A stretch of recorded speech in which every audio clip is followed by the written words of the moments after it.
ಕಲಬುರಗಿಯ ಏನು ಕಲ್ಯಾಣ ಕರ್ನಾಟಕ ಭಾಗ ಅಂತ ಹೇಳ್ತೀವಿ, ಈ ಭಾಗದಲ್ಲಿ 5,000 ಕೋಟಿ ಅನುದಾನವನ್ನು ನಾವು ಪ್ರತಿ ವರ್ಷ ಕೊಡ್ತೀವಿ ಅಂತೇಳಿ ಹೆಮ್ಮೆಯಿಂದ ಎಲ್ಲ ಸರ್ಕಾರಗಳು ಏನು ಹೇಳ್ತವೆ.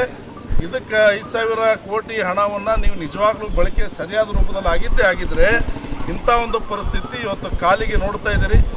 ಬ್ಯಾಂಡೇಜ್ ಪಟ್ಟಿ ಹಾಕಿ ಇವತ್ತು ಭಾಳ ಕಷ್ಟದಲ್ಲಿದ್ದರೂ ಕೂಡ ಮಹಿಳೆಯರು ಭಾಳ ಸಂಖ್ಯೆಯಲ್ಲಿ ಇವತ್ತು ಆಳಂದ ಮತಕ್ಷೇತ್ರದ ಎಲ್ಲ ಜನರು, ವಿಶೇಷವಾಗಿ ಮಾಡ್ಯಾಳ ಗ್ರಾಮದಿಂದ ಭಾಳಷ್ಟು ಮಹಿಳೆಯರು ಬಂದಿದ್ದಾರೆ ಮತ್ತು ತಾಲೂಕು ಅಧ್ಯಕ್ಷರುಗಳು ಮತ್ತು ನಮ್ಮ ಜನತಾದಳ ಪಕ್ಷದ ಎಲ್ಲ ಕಾರ್ಯಕರ್ತರುಗಳು ಮತ್ತು ವಿಶೇಷವಾಗಿ ಇಲ್ಲಿ ಇದು ಪಕ್ಷದಕ್ಕಿಂತಲೂ ಇದು ಒಂದು ಪಕ್ಷಾತೀತವಾದಂಥ ಹೋರಾಟ ಅಂದರೂ ಕೂಡ ತಪ್ಪಾಗೋದಿಲ್ಲ. ಯಾಕಂದರೆ ಎಲ್ಲ ಒಂದು ತಾಲೂಕುಗಳಲ್ಲಿ ನೋಡ್ತಾ ಇದ್ದೀವಿ ಇದೇ ಪರಿಸ್ಥಿತಿ. ದೇಶದ ಮರ್ಯಾದೆಗೆ ನೋಡ್ರಿ, 15ನೇ ಆಗಸ್ಟ್ ಬಂತಂದರೆ ನಮ್ಮ ದೇಶ ಹಿಂಗಾಯಿತು ಹಂಗಾಯಿತು, ಇಷ್ಟು ಜನ ಬಲಿದಾನ ಕೊಟ್ಟರು, ಇಷ್ಟು ನಮ್ಮ ಪ್ರಗತಿಯಲ್ಲಿದ್ದೀವಿ ಅಂತೇಳಿ ಏನು ಇವತ್ತು ದೇಶದ ಪರವಾಗಿ ಎಲ್ಲ ಲೀಡರ್ಗಳು ಮಾತಾಡ್ತಾರೆ. ನಿಜವಾಗ್ಲೂ ನೈತಿಕತೆ ಇದೇನಾ ಎಂಬುದು ಮಾತು ನಾನು ತಮ್ಮ ಮಾಧ್ಯಮ ಮೂಲಕ ಕೇಳಲು ಬಯಸ್ತಾ ಇದ್ದೀನಿ. ಇವತ್ತು ದೇಶದ ಮರ್ಯಾದೆ ಎಲ್ಲಿದೆ? ಇವತ್ತು ಯಾರಾದರೂ ಒಬ್ಬ ಹೊರಗ ದೇಶದಿಂದ ಬಂದಂಥ ಜನರು ನಮ್ಮ ಹಳ್ಳಿ ವಾತಾವರಣ ನೋಡಿದ್ರೆ ಇವ್ರು ಇನ್ನೂ ಬೆಗ್ಗರ್ಸ್ ಲೆವೆಲಲ್ಲಿದ್ದಾರೆ, ಇನ್ನೂ ಭಿಕ್ಷುಕರ ಲೆವೆಲಲ್ಲಿದ್ದಾರೆ ಅಂತೇಳಿ ನಮ್ಮನ್ನು ಕಾಣ್ತಾರೆ. ಇದೇ ಒಂದು ಪರಿಸ್ಥಿತಿ ಇದೇ ಥರ ಮುಂದುವರೆದ್ರೆ ದೇಶ ಪ್ರಗತಿ ಆಗೋದು ಏನು? ಅಂಕಿಅಂಶಗಳು ಬೇಕಾಗಿಲ್ಲ. ಇವತ್ತು ವಿಶೇಷವಾದಂಥ ಈ ಪಾದಯಾತ್ರೆಯವರು ಮೇಡಮ್ ಅವರು ಕೈಗೊಂಡಿದ್ದು, ಒಂದು ಶಾಲೆಗಳಲ್ಲಿ ಮಕ್ಕಳಿಗೆ ಶೌಚಾಲಯ ಇಲ್ಲ, ಹಳ್ಳಿಗಳಲ್ಲಿ ಮಹಿಳೆಯರಿಗೆ ಶೌಚಾಲಯ ಇಲ್ಲ, ಮನೆ ಮನೆಗೆ ಶೌಚಾಲಯ ಕೊಟ್ಟಿದೆ ಅಂತ ಏನು ಹೇಳ್ತಾರೆ, ಆ ಮನೆ ಮನೆಗೆ ನೀರೇ ಇಲ್ಲ. ಒಳಚರಂಡಿ ವ್ಯವಸ್ಥೆ ಯಾವ ಥರ ಜಿಲ್ಲೆಗಳಲ್ಲಿ ಏನು UGD ಕಾರ್ಯಕ್ರಮ ಆಗ್ತದೆ, STP ಪ್ಲ್ಯಾನ್ ಕೊಡ್ತಾರೆ, ಅಲ್ಲಿ ಯಾವುದೇ ರೀತಿಯಿಂದ UGD ಪ್ಲ್ಯಾನ್ ಇರೋದಿಲ್ಲ. ಒಂದು ಮನೆಗೆ ನೀರೇ ಇಲ್ಲ ಅಂದರೆ ಶೌಚಾಲಯ ಏನು ಸುಮ್ಮನೆ ಕಾಟಾಚಾರಕ್ಕಾಗಿ ಶೌಚಾಲಯ ಕೊಟ್ಟಿದ್ದೀವಿ, ಶೌಚಾಲಯ ಮುಕ್ತ ಭಾರತ ಮಾಡಿದ್ದೀವಿ ಅಂತೇಳಿ ಲೀಡರ್ಗಳು ಹೇಳಿದ್ದು ನಾವು ಭಾಷಣಗಳಲ್ಲಿ ಕೇಳ್ತಾ ಇದ್ದೀವಿ.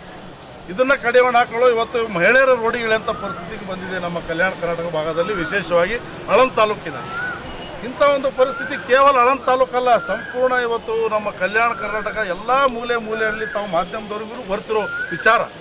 ಇವತ್ತು ನಾಚಿಕೆ ಆಗ್ತದೆ. ನಮ್ಮ ಹಿರಿಯರು ರೋಡಿಗೆ ಹೋಗ್ತಾರೆ, ಇವತ್ತು ನಮ್ಮ ಮನೆಯಲ್ಲಿ ಸಣ್ಣ ಹುಡುಗಿಯರು ರೋಡಿಗೆ ಹೋಗ್ಬೇಕು ಶೌಚಾಲಯಕ್ಕೆ ಅಂದರೆ ಎಷ್ಟೊಂದು ಇವತ್ತು ರೇಪ್ಗಳು ಏನೇನು ಘಟನೆಗಳಾಗಿದೆ, ಎಲ್ಲ ಇತಿಹಾಸಗಳು ತಮಗೆಲ್ಲರಿಗೂ ಗೊತ್ತಿರೋ ವಿಚಾರ.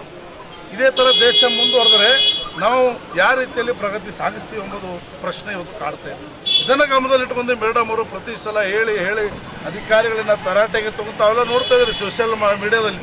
ಪ್ರತಿಯೊಂದು PDOಗಳಿಗೆ, ಪ್ರತಿಯೊಂದು ತಹಶೀಲ್ದಾರ್ ಆಗಿರ್ಬೋದು, ಇವತ್ತು ಪೊಲೀಸ್ ಇಲಾಖೆ ಆಗಿರ್ಬೋದು, ಎಲ್ಲರಿಗೆ ತರಾಟೆ ತಗೋದ್ರು ಕೂಡ ಯಾವುದೂ ಪ್ರಯೋಜನಕಾರಿ ಆಗ್ತಾಯಿಲ್ಲ ಅಂತೇಳಿ ನಾನೇ ಕಷ್ಟಪಟ್ಟು ಇವತ್ತು ಪಾದಯಾತ್ರೆ ಮಾಡ್ತೀನಿ. ನನ್ನ ಜೊತೆ ಯಾರೂ ಪಾದಯಾತ್ರೆಗೆ ಪಾಲ್ಗೊಳ್ಳಬೇಡಿ, ನಾನು ಒಬ್ಬಕ್ಕಿನೇ ನಾನು ಪಾದಯಾತ್ರೆ ಮಾಡ್ತೀನಿ ಅಂತೇಳಿ ಮಳೆಯಲ್ಲಿ ಪಾಪ ಅವರು ಹಗಲು ಇರುಳನ್ನದೇ ರಾತ್ರಿ ಒಬ್ಬ ಮಹಿಳೆಯಾಗಿ ಒಂಟಿ ಮಹಿಳೆಯಾಗಿ ಪಾದಯಾತ್ರೆ ಮಾಡ್ತಾರೆ.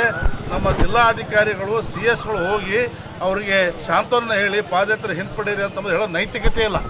ರಕ್ಷದವರು ಬೇಡ್ರಿ ಮೇಡಮ್ ಇಂಥ ಇದು ಮಾಡ್ತಾ ಇದ್ದೀರಿ, ನಾವು ಕುಮಾರಣ್ಣವ್ರಿಗೆ ಹೇಳ್ತೀವಿ, ಎಲ್ಲರಿಗೂ ಹೇಳೋಣ ಇದ್ರ ಬಗ್ಗೆ. ಏನಾದರೂ ಹಿಂದೆ ಕುಮಾರಸ್ವಾಮಿ ಅವರು ಯಾವ ಥರ ಸುವರ್ಣ ಗ್ರಾಮ ಯೋಜನೆ ಮಾಡಿದ್ರು ಅದೇ ಥರ ಸರ್ಕಾರಕ್ಕೆ ಒತ್ತಡ ಹಾಕೋಣ, ನಾವು ಸ್ಟ್ರೈಕ್ ಮಾಡೋಣ ಅಂತಂದ್ರೂ ಕೂಡ ಇಲ್ಲ.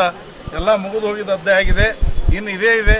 ಇನ್ನು ಫಸ್ಟ್ ಹಂತದಲ್ಲಿ ನಾನು ಕಲಬುರಗಿ ನಡೀತೀನಿ, ಮುಂದೆ ಪ್ರಸಂಗ ಬಂದರೆ ಬೆಂಗಳೂರವರೆಗೂ ಕೂಡ ನಾವು ನಡೆಯೋಣ ಎಂಬ ಮಾತನ್ನು ವಾಲಿ ಮೇಡಮ್ ಅವರು ಹೇಳಿದ್ದಾರೆ. ಅವರಿಗೆ ನಾನು ತಮ್ಮ ಮಾಧ್ಯಮ ಮೂಲಕ ಇಂಥ ಒಂದು ಮಹಿಳೆ ಬಗ್ಗೆ ಇವತ್ತು ನಾವೆಲ್ಲರೂ ಗೌರವಯುತವಾಗಿ ನೋಡಬೇಕಾಗುತ್ತದೆ. ಮಹಿಳೆಯರ ಧ್ವನಿಯಾಗಿ, ಇವತ್ತು ಹಿರಿಯರ ಧ್ವನಿಯಾಗಿ ಆಳಂದಿನ ತಾಲೂಕಿನ ಪ್ರತಿಯೊಂದು ಸಮಸ್ಯೆ ಹಗಲಿರುಳು ಒಂದು ಪ್ರಾರ್ಥನೆ ಮೂಲಕ ಇವತ್ತೆಲ್ಲ ಜನರಿಗೆ ಅವರು ಜೊತೆಯಲ್ಲಿ ಹೋಗಿ ಹಳ್ಳಿಗಳಿಗೆ ಹೋಗಿ ಅವ್ರ ಸಮಸ್ಯೆಗಳನ್ನು ತಿಳ್ಕೊಂಡು ಇಂಥ ಒಂದು ಕಾರ್ಯಕ್ರಮ ಇವತ್ತು ಹಮ್ಮಿಕೊಂಡಿದ್ದಾರೆ. ಇನ್ನಾದರೂ ಕೂಡ ಸರ್ಕಾರ ಕಣ್ಣು ತೆಗಿಬೇಕು. 5,000 ಕೋಟಿ ಎಲ್ಲಿ ಹೋಗಿದೆ? ಈ 5,000 ಕೋಟಿ ಅನುದಾನದ ಬಗ್ಗೆ ಲೆಕ್ಕ ಪಕ್ಕ ಕೇಳಿದ್ರೆ ಎಲ್ಲ MLAಗಳೇ ಅದ್ರ ಬಾಡಿ ಸದಸ್ಯರು, ಯಾರು ಹೋರಾಟಗಾರಗಳು, ಯಾರು ಹಿರಿಯರು, ಯಾರು ಮಹಿಳಾ ಮುಖಂಡರು, ಯಾರೂ ಅದ್ರ ಸದಸ್ಯರಿರೋದಿಲ್ಲ. ಬರೀ ಕೇವಲ ಏನು MLAಗಳೇ ಅದ್ರ ಬಾಡಿ ಮೆಂಬರ್ ಇರೋದ್ರಿಂದ ಅನುದಾನವನ್ನು ಸಂಪೂರ್ಣವಾಗಿ MLAಗಳು ನುಂಗಾಗ್ತಾ ಇದ್ದಾರೆ. 5,000 ಕೋಟಿ ಪ್ರಧಾನಿ ನರೇಂದ್ರ ಮೋದಿ ಅವರು ಈ ಒಂದು ಸಮಸ್ಯೆಗೆ ಬಗೆಹರಿಸಿದಾಗ ಮಾತ್ರ ಭಾರತ ದೇಶ ಇವತ್ತು ಎಷ್ಟು ವರ್ಷ ಸ್ವತಂತ್ರ ಸಿಕ್ಕಾಗಿದೆಯಲ್ಲ ಅದಕ್ಕೆ ನಮಗೆ ಸ್ತಾರ್ಕ ಆಗುತ್ತದೆ. ಯಾವಾಗ ನಮ್ಮ ಹೆಣ್ಮಕ್ಕಳು ರೋಡಿ ಹೋಗೋದು, ಇವತ್ತು ಹಿರಿಯರು ರೋಡಿ ಹೋಗೋದು ಬಿಡ್ತಾರೆ, ಅವಾಗ ದೇಶದ ಮರ್ಯಾದೆ ಇದೆ. ನಾನು ಹಲವಾರು ಸಲ ಹೇಳಿದ್ದೀನಿ. ನಾನು ಕೂಡ ಸೇಡ ಮತಕ್ಷೇತ್ರದಲ್ಲಿ 109 ಹಳ್ಳಿಗಳು ಪಾದಯಾತ್ರೆ ಮಾಡೋದನ್ನು ಕೂಡ ಇದೇ ಸಮಸ್ಯೆಗಳು ನಾವು ನೋಡಿದ್ದೀವಿ. ಎಲ್ಲಿ ಕೂಡ ಒಂದು ದಂತ ದವಾಖಾನೆ ಇಲ್ಲ, ಒಂದು ಯಾರು PHC ಸೆಂಟರ್ಗಳಲ್ಲಿ ಡಾಕ್ಟ್ರುಗಳು ಇರೋದಿಲ್ಲ, ಡಾಕ್ಟ್ರುಗಳು ಇದ್ದರೆ ಗುಳಿಗೆಗಳು ಇರೋದಿಲ್ಲ. ಇವತ್ತು ತಾವು ನೋಡ್ಬೋದು ಎಲ್ಲರೂ, ಇವತ್ತು ಎಲ್ಲ ಒಂದು ಆಸ್ಪತ್ರೆಗಳಲ್ಲಿ ಗುಳಿಗೆಗಳಿಲ್ಲ, TT ಇಂಜೆಕ್ಷನ್ ಇಲ್ಲ. ಕಲ್ಯಾಣ ಕರ್ನಾಟಕ ಪ್ರತಿ ತಾಲೂಕದಿಂದ ಇದೊಂದು ಧ್ವನಿ ಜನತಾದಳ ಪಕ್ಷದ ವತಿಯಿಂದ ಖಂಡಿತವಾಗಿ ಎತ್ತುತ್ತೀವಿ. ವಿಶೇಷವಾಗಿ ಮಹಿಳೆ ಅಧ್ಯಕ್ಷರಾಗಿರೋದ್ರಿಂದ ಮಹೇಶ್ವರಿ ವಾಲಿ ಅವರು ಮೊದಲನೇ ಇದೊಂದು ಕಠಿಣವಾದಂಥ ಅವರೇನು ಕ್ರಮ ತಗೊಂಡಿದ್ದಾರೆ. ಅವ್ರ ಜೊತೆ ಖಂಡಿತವಾಗಿ ಪಕ್ಷ ಕೂಡ ಇದೆ. ಕುಮಾರಣ್ಣವರು ಕೂಡ ಅವ್ರಿಗೂ ಕೂಡ ಗಮನಕ್ಕೆ ತಂದಿದ್ದೀವಿ. CM ಅವ್ರಿಗೂ ಕೂಡ ಮನವಿ ಲೆಟರ್ ಕೊಡ್ತಾ ಇದ್ದೀವಿ. ಇದೇ ಥರ ಮುಂದುವರೆದ್ರೆ ಖಂಡಿತವಾಗಿ ಹೋರಾಟ ನಿಲ್ಲೋದಿಲ್ಲ.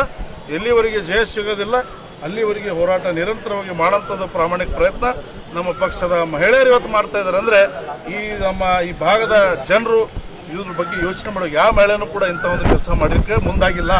ಅದಕ್ಕೆ ಇವತ್ತು ಎಲ್ಲರೂ ಇಂಥ ಒಂದು ಕಠಿಣವಾದಂಥ ಕ್ರಮ ಅವರು ಕೈಗೊಂಡು ಮಳೆಯಲ್ಲಿ ನಡೆದಿದ್ದಾರೆ. ಕಾಲಿಗೆ ಗುಳಿ ಬಂದಿದೆ, ಸುಸ್ತಾಗಿದ್ದಾರೆ. ಒಬ್ಬರು ಕೂಡ ನನಗೇನು ದುಃಖ ಆಗ್ತಾ ಇದೆ ಅಂದರೆ ಇಷ್ಟೊಂದು ಕಠಿಣ ಕ್ರಮ ತೊಗೊಂಡ್ರು ಕೂಡ ಯಾವ ಅಧಿಕಾರಿಗಳನ್ನು ಕೂಡ ರೋಡಿಗೆ ಹೋಗ್ಬಿಟ್ಟು ನಡೆಯೋಂಥ ಸಂದರ್ಭದಲ್ಲಿ ಹೋಗಿ ಪಾದಯಾತ್ರೆ ಹಿಂತೆಗಿದೆ ಅಂತ ಹೇಳೋಂಥ ಪ್ರಾಮಾಣಿಕ ಪ್ರಯತ್ನ ಮಾಡಿಲ್ಲಲ್ಲ.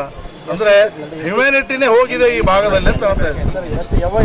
ಯಾರಿಗೆ ಮತಗಳ ದೇವರುಗಳು ಅಂತೀವಿ, ಮತಗಳ ದೇವರುಗಳು ಇವತ್ತು ತಾವಿದ್ದೀರಿ. ಇದ್ರ ಬಗ್ಗೆ ಯೋಚನೆ ಮಾಡಿರಿ, ಆಲೋಚನೆ ಮಾಡಿರಿ. ನಿಮ್ಮ ಹಳೆಯ ಪರಿಸ್ಥಿತಿ ಏನಿದೆ? ಹಳ್ಳಿಗಳಲ್ಲಿ ದವಾಖಾನೆ ಇಲ್ಲ, ದವಾಖಾನೆ ಇದ್ದರೆ ಯಾರೂ ಅಲ್ಲಿ ಡಾಕ್ಟರ್ಗಳಿಲ್ಲ, ಗುಳಿಗೆಗಳಿಲ್ಲ, ಶೌಚಾಲಯ ಇಲ್ಲ, ಕುಡಿಯೋಕ್ಕೆ ನೀರು ನ್ಯಾಯ ಸಿಗಬೇಕು.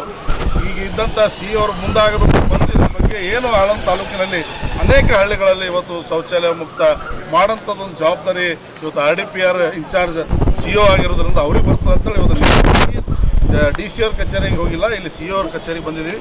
ಇನ್ನು ನೋಡೋಣ CA ಅವರು ಬಂದು ಅವ್ರು ಏನವರು ಪ್ರತಿಕ್ರಿಯೆ ಕೊಡ್ತಾರೆ ನೋಡೋಣ.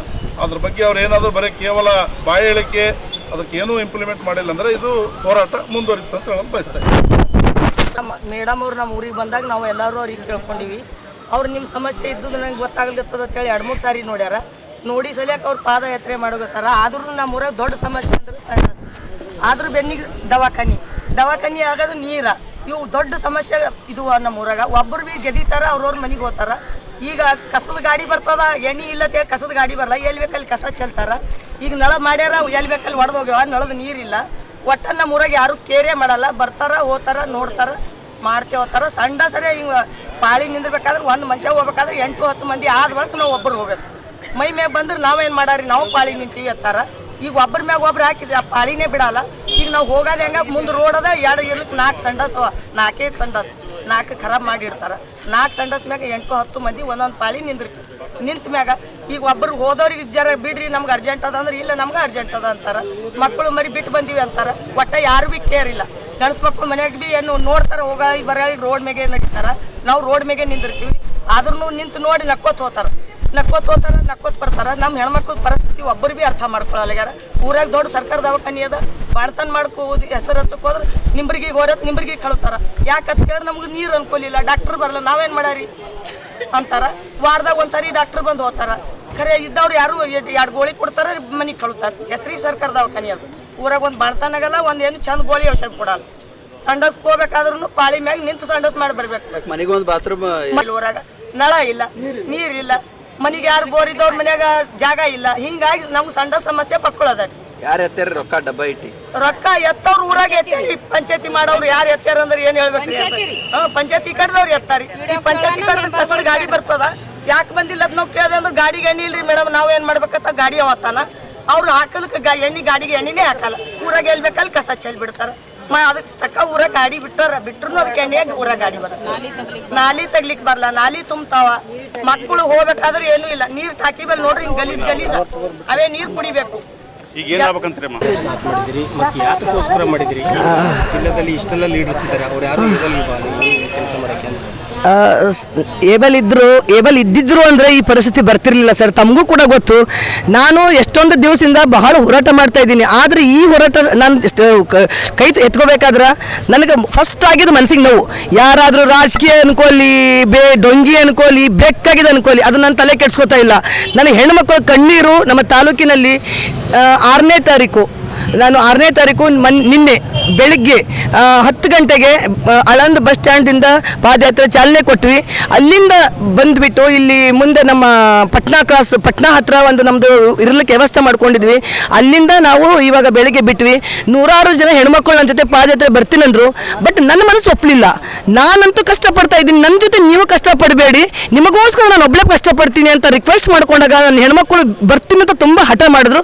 ಬಟ್ ನಂದು ಒಂದೇ ಒಂದು, ನನಗೋಸ್ಕರ ಅವರಿಗೋಸ್ಕರ ನಾನು ದುಡಿತೀನಿ, ನನಗೋಸ್ಕರ ನಮಗೋಸ್ಕರ ಅವ್ರು ಕಷ್ಟಪಡೋದು ಬೇಡ ಅಂತ ನಾನು ಅವ್ರಿಗೋಸ್ಕರ ಹೋರಾಟ ಮಾಡಕ್ಕೆ ಸಿದ್ಧ ಇದ್ದೀನಿ. ಈಗ ನಾನು ಪಾದಯಾತ್ರೆ ಮೂಲಕ ಬಂದಿದ್ದೀನಿ, ನಮಸ್ಕೋತೀನಿ. ನಮಗೆ ಅನ್ನ ಹಾಕಿಲ್ಲ ಅಂದ್ರೆ ಪರವಾಗಿಲ್ಲ, ಹೆಣ್ಮಕ್ಳಿಗೆ ಮರ್ಯಾದೆ ಕೊಡಿ ಅಂತ ಕೇಳ್ತಾ ಇದ್ದೀನಿ. ಅವ್ರು ಕೊಟ್ಟರು ಸರಿ, ಇಲ್ಲ ಅಂದರೆ ನಾನು ಮುಂದಿನ ದಿನದಲ್ಲಿ ಉಪವಾಸ ಸತ್ಯಾಗ್ರಹ ಇಲ್ಲೇ ನಾನು ಧರಣಿ ಕೂಡ್ತೀನಿ ಅಂತ ಹೇಳಕ್ಕೆ ಇಚ್ಛೆ ಪಡ್ತೀನಿ.